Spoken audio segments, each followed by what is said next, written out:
Hello दोस्तों, my YouTube channel AN math class में आपका स्वागत है। आज के क्लास में हम प्रैक्टिस सेट 7 का सॉल्यूशन करने वाले हैं और आज आपको बहुत कुछ नया सीखने को मिलेगा। हर एक सेट में आपको कुछ ना कुछ नया 100% सीखने को मिलेगा और आपको हम 1 से लेकर के 6 तक का कंप्लीट सॉल्यूशन करा चुके हैं। तो आप उस वीडियो को जरूर देखिएगा, उसमें भी आपको बहुत कुछ नया सीखने को मिलेगा। तो आइए अब हम शुरू करते हैं। ये पहला क्वेश्चन है। ये तो सिंपल जोड़ घटाव है। ये चेक कर रहा है कि आपको माइनस प्लस आता है कि नहीं। -7 प्लस -9 प्लस 12 प्लस -16 बराबर क्या होगा। यहाँ पर देखिए, इसको हम ब्रैकेट को हटाते हैं तो -7 प्लस और माइनस कितना हो जाएगा, -9 प्लस 12। ये जो हटेगा ना तो गुना होता है, तो प्लस और -16। अब क्या कीजिए, यहाँ पे माइनस वाले को एक साथ और प्लस वाले को एक साथ। तो यहाँ पर आप देखिए 9 7 16 और 16 16 32। यहाँ पर सब जुटेगा लेकिन चिन्ह रहेगा माइनस का ही। ये 32 और प्लस 12। तो यहाँ पर देखिए दोनों में कौन बड़ा नंबर है, तो ये 32। इसके सामने माइनस का चिन्ह है तो उत्तर तो हमेशा माइनस में ही आएगा। अब एक माइनस और एक प्लस रहेगा तो घटा के लिखेंगे, कितना हो जाएगा 20। ये आपका उत्तर हो गया। ये ऑप्शन नंबर पहला है। आइए अब हम अगले सवाल पे चलते हैं। ये दूसरा नंबर सवाल है। किसी कक्षा के लड़कों की औसत आयु 16 वर्ष तथा लड़कियों की औसत आयु 15 वर्ष है, तो पूरी कक्षा की औसत आयु कितनी होगी। यहाँ पर न तो लड़का का कुल संख्या दिया है न ही लड़की का दिया है, तो इसका जो होगा डाटा इनसफिशिएंट होगा, यानी आंकड़े अपर्याप्त हैं। इसको हम बता दे रहे हैं। देखिए कैसे अपर्याप्त है डाटा। तो यहाँ पर हम मान लेते हैं कि x लड़के का औसत आयु 16 वर्ष है और y लड़की का औसत आयु 15 वर्ष है। तो यहाँ पर ये गुना करेंगे कुल विद्यार्थी की संख्या से, यानी लड़कों की संख्या से, और कुल एवरेज में इसका योग आता है। तो 16x और इसको गुना करेंगे तो 15y, और एवरेज निकाला दोनों का। तो एवरेज क्या हो जाता है, एवरेज 16x प्लस 15y बटा x प्लस y। क्या ये कटेगा, नहीं कटेगा, तो इसका औसत निकलेगा ही नहीं। इसलिए इसको हम कहते हैं आंकड़े अपर्याप्त है। आइए अब हम तीसरे नंबर सवाल पे चलते हैं। तीसरा नंबर सवाल है। यदि 12 कलम की कीमत 138 रुपया है तो 14 कलम की कीमत क्या होगी। ये तीसरा नंबर प्रश्न है। चूंकि 12 कलम की कीमत 138 रुपया है, तो इसलिए एक कलम का कीमत 138 रुपया बटे 12। हमसे पूछा गया है 14 कलम का कीमत। इधर से 14 से गुना कर देंगे और इधर भी 14 से गुना कर देंगे। तो यहाँ पर काटेंगे तो कितना हो जाएगा, ये 7 और ये 6। 6 दूना 12 और 6 त्रिक 18। 6 दूना 12 और 6 त्रिक 18, यानी कि 23 को 7 से गुना करेंगे तो 7 तिया 21, 2 हासिल, 7 दूना 14, 1 15 16। ये आपका उत्तर हो गया। देख लीजिए कौन सा ऑप्शन में है, ये ऑप्शन नंबर दूसरा। आइए अब हम अगले नंबर सवाल पे चलते हैं। ये चौथा नंबर सवाल है। एक कारीगर 2/3 घंटे में एक खिलौने बनाता है। अगर वह 7 सही 1/3 घंटे काम करता है तो वह कितने खिलौने बनाएगा। एक एक नियम से बनेगा ये। आप इसको डायरेक्ट भी निकाल सकते हैं। यहाँ पर कह रहा है 2/3 3 आवर में एक खिलौना बनाता है। खिलौना तो बताइए यहाँ पर 1 घंटा में कितना बनाएगा, 1/2/3। अब ये जो है यहाँ पर पलट जाएगा, तो पूछ रहा है हमसे कितना, ये पूछ रहा है 7 सही 1/3। तो 7 सही यहाँ 1/3 है, तो इसको पहले मिक्स फ्रैक्शन में इसको तोड़ लीजिए, ठीक है, विषम यानी कि इम्प्रॉपर फ्रैक्शन। तो 7 या 21 1 22, 22/3 ये आवर में है। तो इधर भी आपको 22/3 से गुना करना पड़ेगा और इधर भी आपको 22/3 से गुना करना पड़ेगा। अब इसको सॉल्व कर लीजिए। ये तो मेन बट्टा तो ये है आपका, तो 3 ऊपर चला जाएगा, 3/2 गुना 22/3, इधर सब खिलौना होगा। 3 से 3 कट गया, 2 से 11, यानी कि 11 खिलौना बनाना पड़ेगा, खिलौना बनाना पड़ेगा। ये देख लीजिए कौन सा ऑप्शन में है, ये ऑप्शन नंबर चौथा हो जाएगा। आइए अब हम अगले सवाल पे चलते हैं। ये 5वां नंबर सवाल है, किसी आयत की लंबाई को दुगुना तथा चौड़ाई को आधा कर दिया जाए तो उसके क्षेत्रफल में कितने प्रतिशत का बदलाव होगा। ये 5वां नंबर सवाल है। एक आयत है, इसके लंबाई को x मीटर है और चौड़ाई जो है ये y मीटर है, तो इसका एरिया कितना हो जाएगा। एरिया लंबाई गुना चौड़ाई होता है इसका क्षेत्रफल, तो x गुना y मीटर स्क्वायर, यानी xy मीटर स्क्वायर।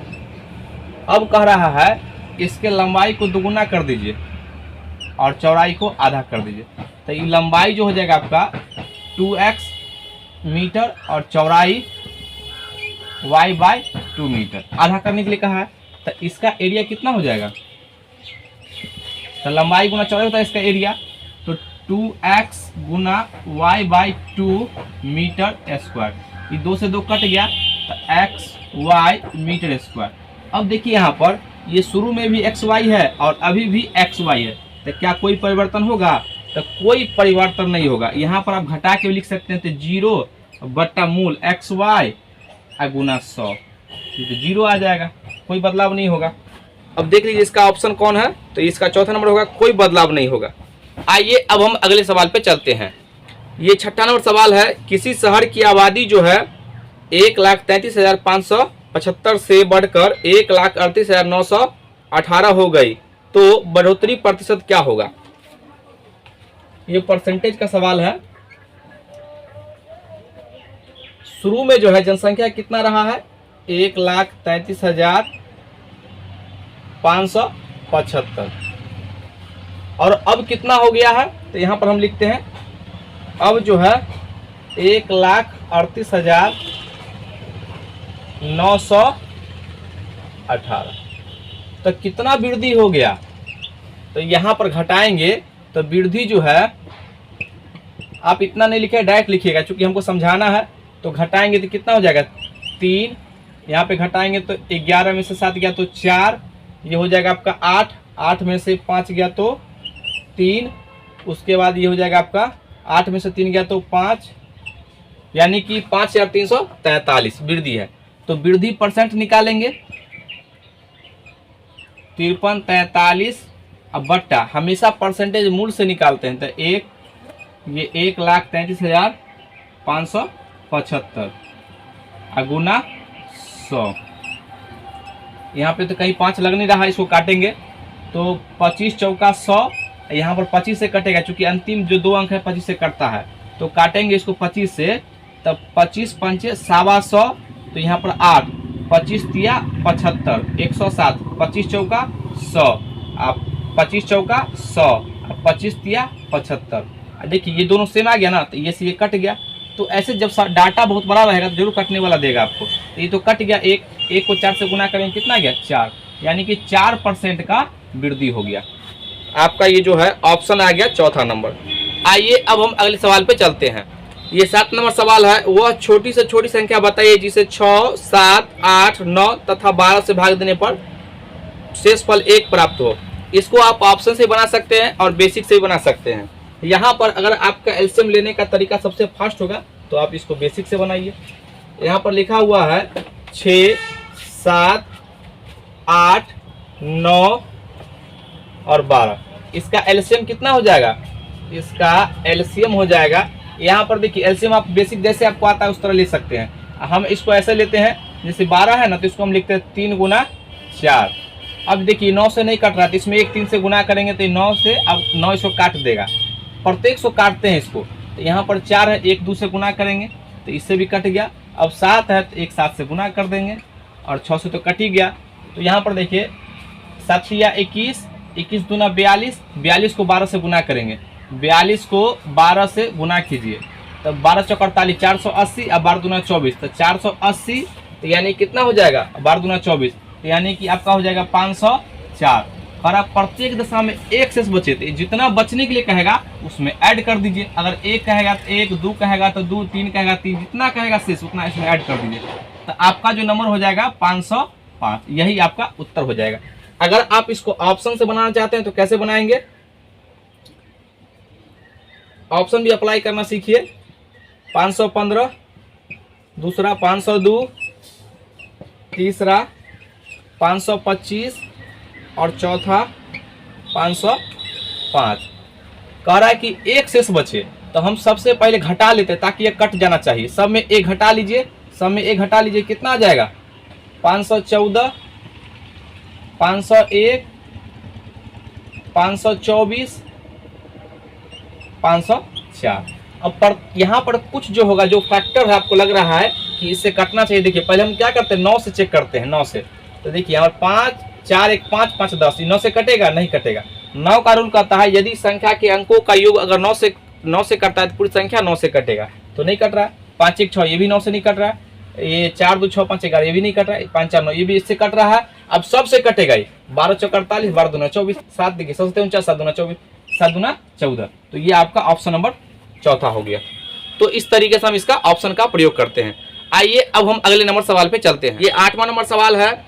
एक कार 111 किलोमीटर चलने पर 6 लीटर पेट्रोल खपत करती है, तो 10 लीटर पेट्रोल में कार कितनी दूरी तय करेगी। ये तो अनुपात का है, ये बेसिक ही है। ये 6 लीटर में जो है जाता है 111 किलोमीटर, तो 1 लीटर में 111/6 किलोमीटर जाना है वो कितना 10 लीटर पेट्रोल है मेरे पास। तो यहाँ पर काटिए इसको 2 से, तो ये 3 हो जाएगा, ये 5 हो जाएगा और ये कट जाएगा 3 3 9 3 7 37 मतलब। और यहाँ पर 37 को 5 से मल्टीप्लाई करेंगे, 7 5 35 और 5 3 15 और 3 18, यानी कि 185 किलोमीटर जाएगा। ये आपका ऑप्शन नंबर दूसरा हो जाएगा। आइए अब हम अगले नंबर सवाल पे चलते हैं। ये 9वां नंबर सवाल है। 275 ग्राम 2 kg का कितना प्रतिशत है। तो जिसका पूछेगा उसको ऊपर रखना है। देखिए ये कह रहा है 275 ग्राम, तो 275 ग्राम अब बटा 2 kg है, तो यूनिट समान करना पड़ेगा। तो 2 kg बराबर कितना हो जाएगा 2000 ग्राम, और परसेंटेज बदलना है तो 100 से मल्टीप्लाई कर दीजिए।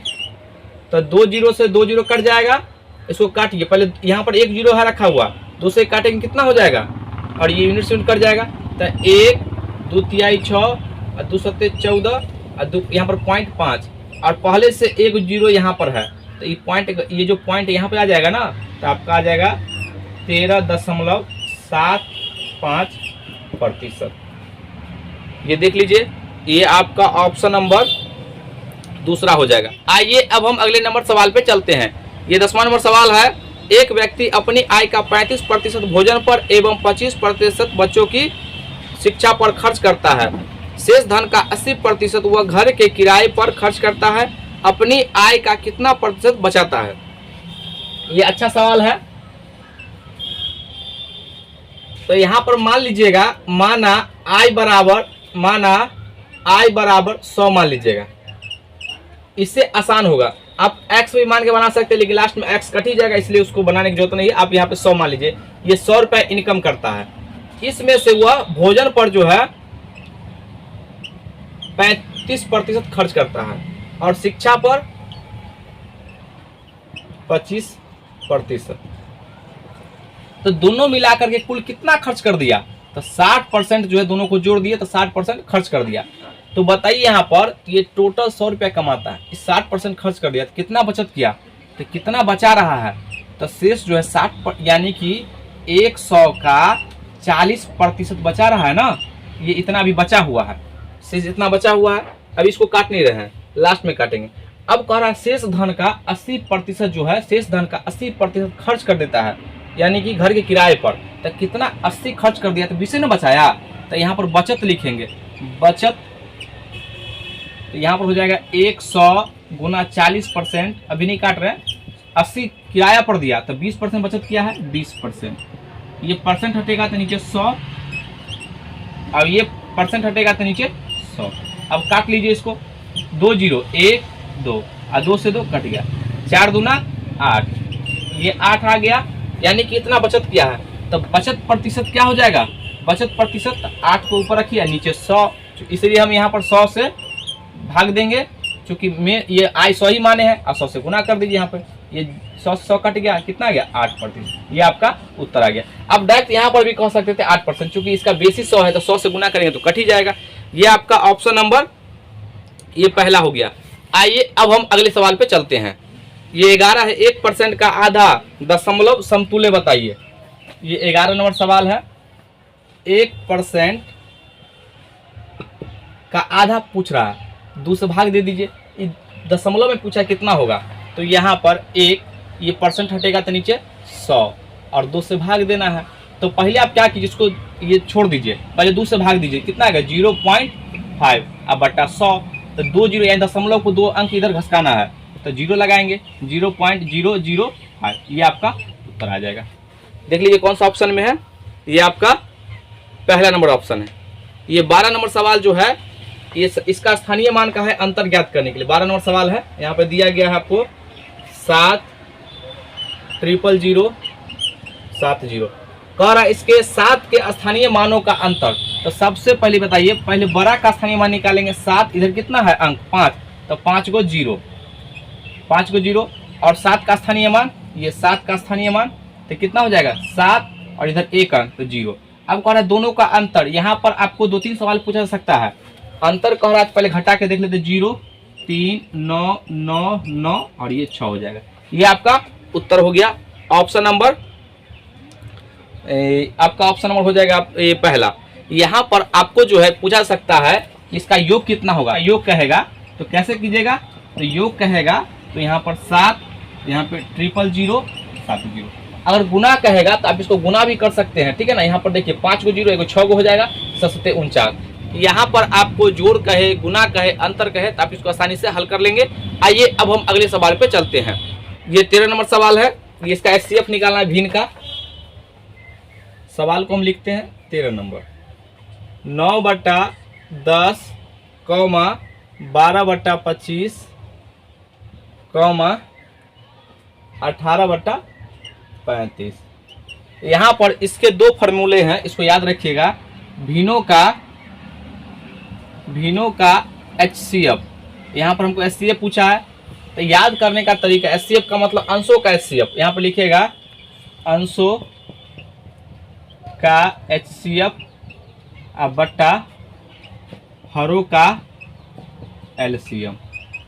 दूसरा यहाँ पर है, अगर आपसे पूछेगा भिन्नों का LCM, भिन्नों का LCM बराबर, यहाँ पर नीचे लिखते हैं अंशों का LCM बटा हरों का HCM। ये फॉर्मूला याद रखिएगा। पहले इसको हम बनाते हैं। तो अंशों का, तो अंश क्या हो जाएगा इसका, अंश 9 12 और 18। तो इसका HCF जो होगा डायरेक्ट हम यहाँ पर लिखेंगे, ये इसका HCF 3 होगा, क्योंकि 3 ही ऐसा नंबर जो सबको काट रहा है। और हर का LCM, हर इसका LCM लेना है, कितना है 10 है, 25 और 35। इसका LCM हो जाएगा, डायरेक्ट हम बड़ा नंबर को पकड़ते हैं 35 है। यहाँ पर इसको हम लिखते हैं 5 गुना 7। यहाँ पर 1 5 और यहाँ पर रख देंगे तो 25 को काट देगा, यहाँ पर 1 5 रख दीजिए। और यहाँ पर 10 बनाना है, 1 2 से गुना कर दीजिए, तो कितना हो जाएगा 5 दूना 10, 7 5 35। यानी कि आपका उत्तर आ जाएगा। देखिए भिन्नों का HCF बराबर क्या हो गया, तो अंशों का HCF, तो अंश का HCF कितना है 3, और हरों का LCM कितना हो जाएगा 5 दूना 10 यानी 7 5 35। तो यहाँ पर आपका हो जाएगा 3/350। ये आपका उत्तर हो जाएगा। अगर यहाँ पर कहेगा बताइए इसका अगर LCM पूछता तो उसका LCM ले लेते और नीचे इसका HCF ले लेते। अगर यहाँ पर इससे हमको यहाँ पर पूछता कि भिन्नों का LCM बताइए, तो अंशों का LCM हम डायरेक्ट लिखते हैं, आप लिख लीजिएगा, यहाँ पर बना लीजिएगा। तो इसका LCM कितना हो जाएगा 18 दूना 36, देखिए 12 3 36 9 4 36। तो इसका LCM हो जाएगा 18 और HCF जो सभी में कॉमन हो तो इसका HCF 5 हो जाएगा। तो LCM कहता है आपका ना भिन्नों का LCM, तो 18/5 हो जाता है, और इसका HCF का है तो 3/350 हो जाएगा। ये देख लीजिए, इसका ऑप्शन नंबर आपका हो जाएगा ये चौथा नंबर इसका ऑप्शन हो जाएगा। आइए अब हम अगले नंबर सवाल पे चलते हैं।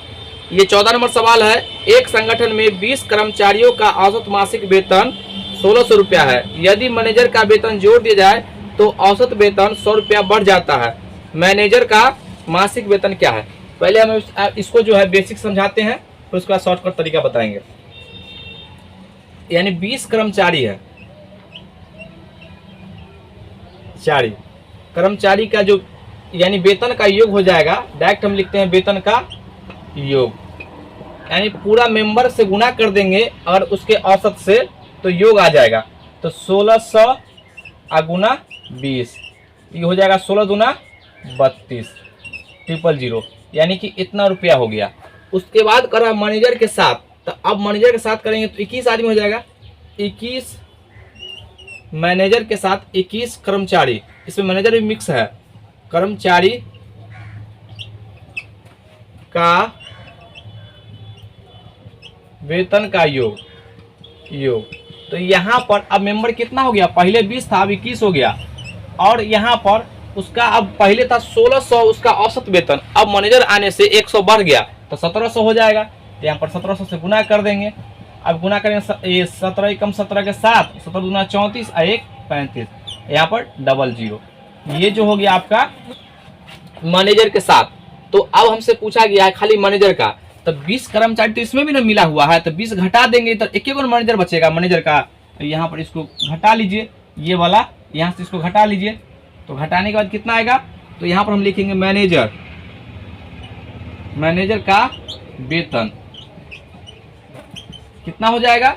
घटाइएगा तो ये 3700, ये आपका उत्तर हो जाएगा। यहाँ पर अगर आप इसको डायरेक्ट कैसे करेंगे तो हम इसके यहाँ पर देखिए ट्रिक है। ये प्रारंभिक जो औसत वेतन कितना है? 1600, ये तो रहेगा ही। अब प्लस मैनेजर के आने के बाद कितना वेतन बढ़ गया? 100, यहाँ पर 100। अब आदमी कितना हो गया? 21। अब एक ही आदमी में डिवाइड करना है तो 1 से, अगर 2 आदमी में कहता तो 2 से, 3 आदमी में कहता तो 3 से। अब देखिए कितना हो जाएगा? ये 2100 और 1600, 1600 और प्लस 2100 जोड़ेंगे तो कितना हो जाएगा? 3700, ये उत्तर हो जाएगा। यहाँ पर थोड़ा आपको दिक्कत हो सकता है, ये क्या कर दिए तो आप यहाँ पर 20 को जो कर्मचारी था उसका औसत वेतन सबका लगभग कितना था? 1600 था। उसमें क्या क्या एक कर्मचारी आ गया तो अब औसत वेतन कितना हो गया? तो 100 बढ़ गया, तो सब में ना बढ़ेगा, हमको एक ही आदमी में बांटना है तो 1 से भाग कर दिए, अब जोड़ दिए तो ये आपका उत्तर आ गया। कर्मचारी का जो है कितना आ जाएगा? यानी कि 3700 इसका वेतन है। आइए अब हम अगले सवाल पे चलते हैं। ये 15 नंबर सवाल है, एक अनुपात जो है 3:4 है, यदि इसका पूर्व पद 12 हो तो अनुवर्ती पद क्या होगा? ये तो आसानी सवाल है। ये 15 नंबर है, यानी अनुपात दिया गया है 3:4 है, और इसको बोलते हैं पूर्व पद, इसको बोलते हैं मध्य पद या अनुवर्ती यानी बाद का। तो इसका मान जो है दिया गया है 12। ये बताइए 3 का मान कितना? 12 कितना गुना है? 4। तो इसको भी तो उतना गुना करना पड़ेगा ना, अनुपात है, समान अनुपात में बढ़ेगा। तो कितना हो जाएगा? 4 चौका 16, आपका ये उत्तर आ गया 16। ये आपका ऑप्शन नंबर पहला हो गया। आइए अब हम अगले नंबर सवाल पे चलते हैं। ये 16 नंबर सवाल है, यदि एक ट्रेन अपनी सामान्य चाल की 5/6 चाल से कोई दूरी 18 घंटे में तय करती है तो वह सामान्य चाल से वह ट्रेन उस दूरी को कितने समय में पूरा करेगी? यहाँ पर ये 16 नंबर सवाल है। यहाँ पर मान लीजिए, माना दूरी जो है कुल दूरी d और इसका चाल मान लीजिए चाल x किलोमीटर प्रति आवर, ये d किलोमीटर।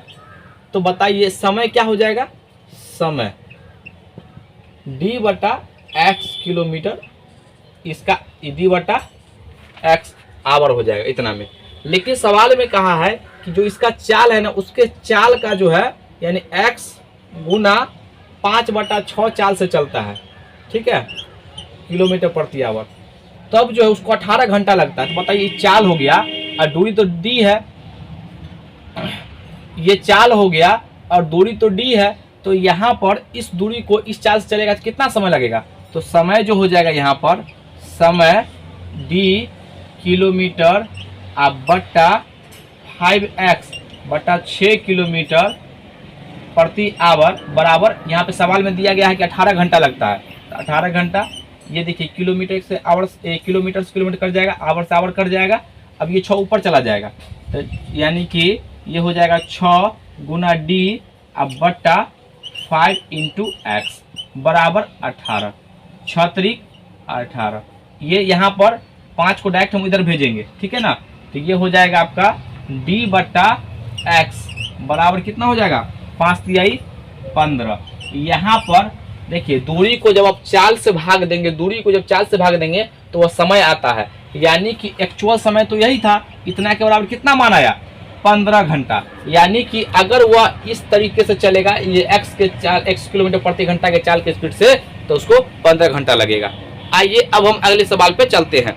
ये 17 नंबर सवाल है, ये तो फिगर से आपको क्लियर होगा।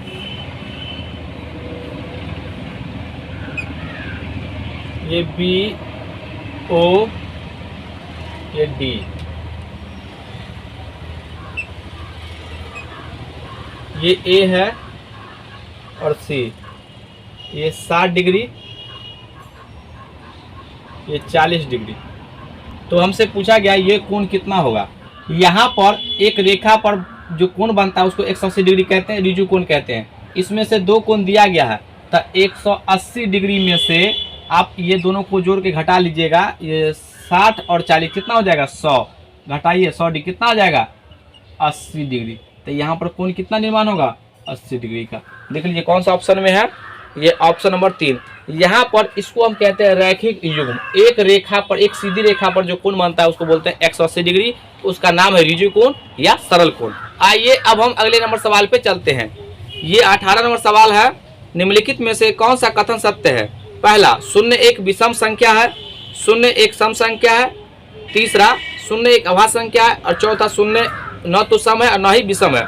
तो शून्य को याद रखिएगा, शून्य को हम सम संख्या मानते हैं, क्योंकि यहाँ पर इसका सीरीज देखिए, यहाँ पर शून्य लिखते हैं ना, तो आप देखिए यहाँ पर इसके सम, यहाँ पर इससे पीछे आइएगा तो -2 और -4, इसके बाद जाइएगा तो 2, 4 और 6।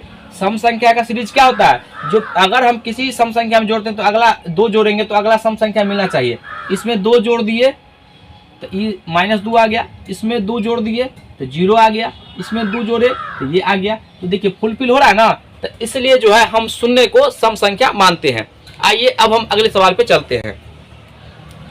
निम्न को भिन्न के रूप में सरल करने पर क्या प्राप्त होगा। यहाँ पर ये 19 नंबर क्वेश्चन है। ये 19 नंबर हो गया आपका 2.75 माइनस 1.25 प्लस 4.75 माइनस 3.80। तो पहले प्लस वाले को जोड़िए, इसको जोड़ेंगे तो ये आपका हो जाएगा यहाँ पे 0, 7 7 14 और 1 15, 4 2 6 1 7। अब माइनस इन दोनों को जोड़िएगा तो कितना हो जाएगा 5, 8 2 10, 0.3 और 1 4 और 1 हासिल वाला 5। यहाँ पर अब देखिए दशमलव का स्थान समान है तो घटा लीजिए, यहाँ पर कितना हो जाएगा 5, 4 दशमलव यहाँ पे 2, यानी कि इसका जो है उत्तर 2.45 होगा।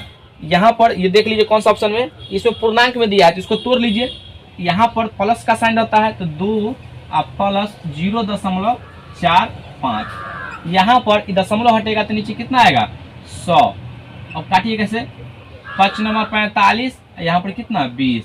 तो इसको हम लिखते हैं यहाँ पे ये 2 प्लस 9/20 या 2 सही 9/20, ये आपका उत्तर हो जाएगा। देख लीजिए कौन सा ऑप्शन में है 2 सही 9/20, ये पहला नंबर ऑप्शन है। आइए अब हम अगले नंबर सवाल पे चलते हैं। सवाल है, एक डिब्बे में 500 अंडे हैं, 3/25 भाग अंडे टूट गए, शेष अंडे का 4/5 भाग बेच दिया, तो शेष अंडों की संख्या बताइए। यहाँ पर आप एक्स और कुछ मत मानिए, आप डायरेक्ट इसको बनाइए। ये 20 नंबर सवाल है। यहाँ पर शेष बचा हुआ अंडा आएगा। देखिए ये 500 अंडा है ना, ये 500 अंडा गुना, ये देखिए कह रहा 3/25 भाग टूट गया, तो ये नीचे 25 है, इसका मतलब 25 में से 3 टूट गया तो कितना 22/25 25 में से 3 घटा लीजिएगा तो 22/25 जो है वो अंडा बचा हुआ है। अब कह रहा है कि इसका जो है पूरे का 4/5 भाग बेच दिया। तो बताइए 4/5 भाग बेच दिया तो यानी 5 में से 4 घटा लीजिएगा तो 1 बचेगा। 1/5 भाग अभी भी बचा हुआ है। अब इसको सॉल्व कर लीजिए, यही शेष अंडा आ गया। 25 दूना 50, 5 से काटिए, 5 चौका 20, 4 दूना 8 और 4 दूना 8, ये आपका उत्तर हो गया। देख लीजिए कौन सा ऑप्शन में है, ये आपका ऑप्शन नंबर दूसरा हो गया। आइए अब हम अगले सवाल पे चलते हैं। ये 21 नंबर सवाल है, कौन सी राशि 8% वार्षिक साधारण ब्याज की दर से 4 वर्ष में 6600 रुपया हो जाएगी। यहाँ पर ये 21 नंबर सवाल है। मूलधन को हमेशा 100 मानते हैं। मूलधन जो होता है इसको हम 100% कहते हैं, 100%, ये बात आप याद रखिएगा। अब यहाँ पर रेट यानी कि रेट और समय को जब गुना करेंगे तो ब्याज आएगा। ब्याज कितना गया, 8 चौक 32, यानी 4 को 8 से मल्टीप्लाई करेंगे तो 32%। बताइए मूलधन में अगर हम ब्याज जोड़ देंगे तो क्या मिश्रधन नहीं आ जाएगा? तो मिश्रधन आ जाएगा 132%। और इसका मान दिया गया है, मिश्रधन जो है यहाँ पर दिया गया 6600 रुपया, 6600 रुपया। तो 1% का मान निकालेंगे, 1% का 6600/132। अब हमको चाहिए क्या, पूछ रहा है कि मूलधन कितना होगा, तो यहाँ पर 100 से मल्टीप्लाई कर दीजिए। हम इसी का तो मान हमको निकालना है, इधर भी 100 से मल्टीप्लाई हो जाएगा। ये 11 से कटेगा, 11 कम 11, 11 दूनी 22, 11 छक 66, 12 पंचे 60, यानी 50। इसको गुना कर देंगे तो कितना आ जाएगा, ये आपका आ जाएगा 5000 रुपया। मूलधन कितना हो गया, 5000। ये ऑप्शन नंबर आपका दूसरा। आइए अब हम अगले नंबर सवाल पे चलते हैं। ये 22 नंबर सवाल है, एक व्यक्ति 80 रुपया में एक पुस्तक खरीदता है और 100 रुपया में बेचता है। ये जो है ये तो आसानी सवाल है, आप डायरेक्ट कर सकते हैं। 80 रुपया में खरीदता है तो यहाँ पर लिखेंगे क्रय मूल्य, क्रय मूल्य 80 रुपया और विक्रय मूल्य 100 रुपया। कितना का प्रॉफिट हो रहा है, तो 20 का। तो प्रतिशत लाभ, लाभ गुना 100 और बट्टा लाभ या हानि हमेशा हम क्रय मूल्य पर ही चेक करते हैं। तो 20 चौक 80 और काटेंगे 25%। ये आपका उत्तर आ जाएगा। ये 22 नंबर हो गया, इसका ऑप्शन नंबर आपका हो गया दूसरा। आइए अब हम अगले सवाल पे चलते हैं। ये 23 नंबर सवाल है, 3 संख्याओं जो एक दूसरे के सह अभाज्य हैं, जिनमें प्रथम 2 संख्याओं का गुणनफल 551 है तथा अंतिम 2 संख्याओं का गुणनफल 1073 है, तो तीनों संख्याओं का योग बताइए। यहाँ पर पहले आपको ये समझ में आना चाहिए कि सह अभाज्य क्या है। तो सह अभाज्य का मतलब होता है वह सभी संख्याओं का HCF जो होगा 1 होना चाहिए, संख्या का ग्रुप जो होगा सह अभाज्य संख्या होगा। तो यहाँ पर कहा है कि तीनों संख्या, तो मान लेते हैं A, B और C, ये तीनों जो है आपस में को प्राइम नंबर है, सह अभाज्य संख्या, यानी इसका HCF कितना होगा 1, सह अभाज्य संख्या। यहाँ पर कहा है प्रथम 2, तो A गुना B बराबर 551 और अंतिम 2 तो B गुना C बराबर 1073। तो ऐसे सवाल को बनाने के लिए सबसे पहले इसका HCF ढूंढिए, इसका HCF निकालिए। यह इस छोटका में बड़ा से भाग देंगे, इसमें जो है ये भाग विधि से आप निकाल सकते हैं इसका HCF, आपको जो आसान लगे जिससे आप जल्दी निकाल सके। तो यहाँ पर हम इसको आसान लगता है यही सब निकाल लेते हैं। 2 2 5 5 5 1, ये 1 मरतबा लगाएंगे तो 2 2 5, ये 9, ये 2, ये कट गया।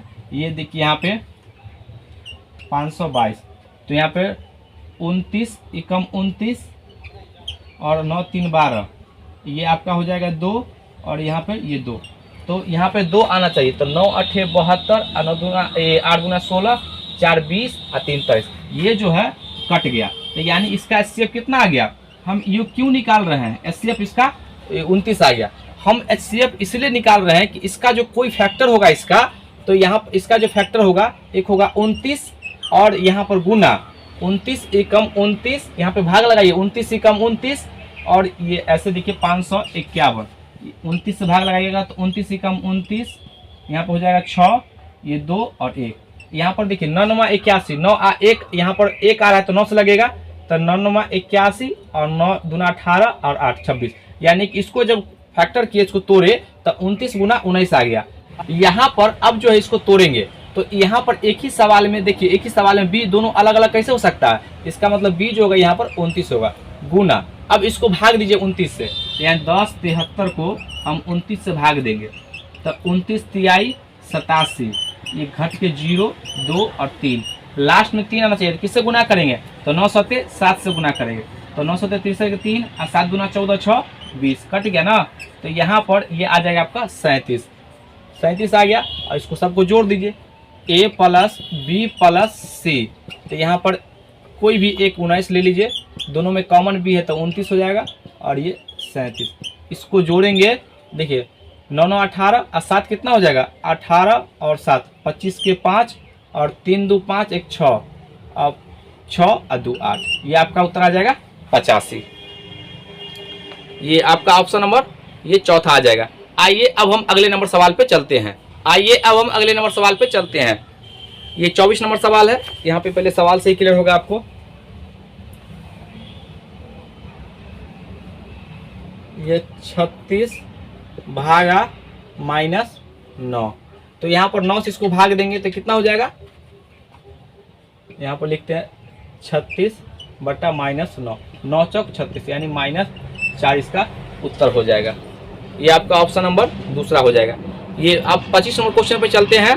किसी आयताकार भूमि की लंबाई तथा चौड़ाई का अनुपात 5:4 है। अगर भूमि की चौड़ाई 36 है तो उसकी लंबाई क्या होगी। यहाँ पर ये तो आसानी सवाल है, ये तो कितना बार ना आया है ये सेट में, इससे पिछले वाले सेट में।